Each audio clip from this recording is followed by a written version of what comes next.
competition pool. And the Billiard Club Pro Shop, your online pool and billiard superstore. This is the U.S. Open 9-Ball Championship. Welcome to Chesapeake, Virginia. It's the 31st edition of the U.S. Open 9-Ball Championship. I'm Jerry Forsythe. And I am Martin Courtois. And we are about to watch one heck of a match. These two guys go back a long way. Back in the late 90s, they formed their own cue sport association, the PCA. Yeah, Wiley has been out of competition for about 8 years now, and he's been trying to make an attempt at a comeback. And right now, with the U.S. Open as an indicator, he's doing a pretty good job of it. Wiley getting ready to break his own balls here at the Open. They're having you rack your own balls to alleviate any controversy with the rack. Of course, it's a race to 11. Jerry, I think like last night when we had Archer Duel and I had said that that would be the match of the tournament, I really feel like this is now going to take its place as match of the tournament. We might, if both these players get going, you can see the intensity in Strickland's face right now. You know, this is an important match for both guys. They really want to win. Well, this is the match that the room's been buzzing about all day long. These two guys have quite a history. They certainly know one another's game.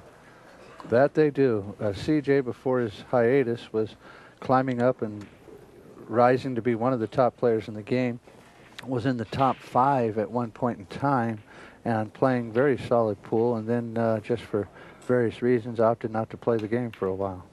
Well, he got so busy with his 2 rooms in Dallas.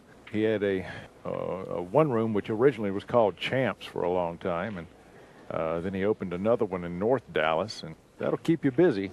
Yes, it sure will. He's got a bit of a spot here.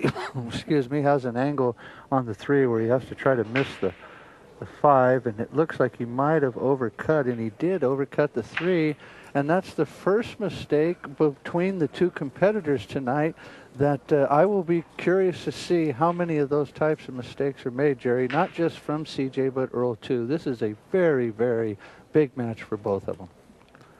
Well, Earl's got to find a pocket for the 4-ball and decide how to get there. You know, the first game and the last game are always the 2 most difficult games to win in every match. And that first game, you have the first game jitters, similar to being on the first tee on a golf course. And you see Strickland here, right out of the gate, making an unforced error himself by trying to come around 3 rails for position and ended up scratching in the side pocket. Earl looks like he's really trying to stay within himself tonight. Well, there was a bit of a delay, and I think that caused a little bit of frustration on both their parts. He looks like he's doing a Ralph Souquet imitation in the chair there, you know, being very quiet, head down. Anyway, CJ back at the table. Yeah, this should be a pretty simple putt out, and he should be able to pot these balls with little or no problem at all.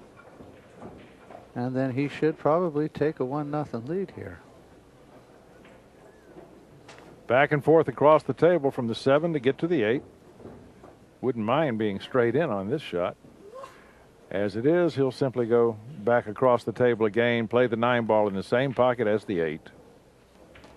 There it is. Well done, well executed, perfect speed.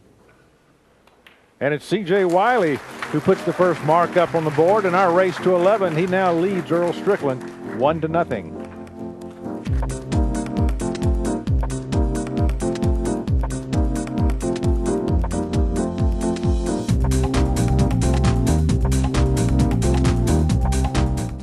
Some breaking news. Inside Pool Magazine can now bring the world's greatest players right to your front door. Subscribe to Inside Pool for the annual price of just $19.99. Each issue is action-packed with high-impact photos, tournament coverage, in-depth player profiles, and much, much more.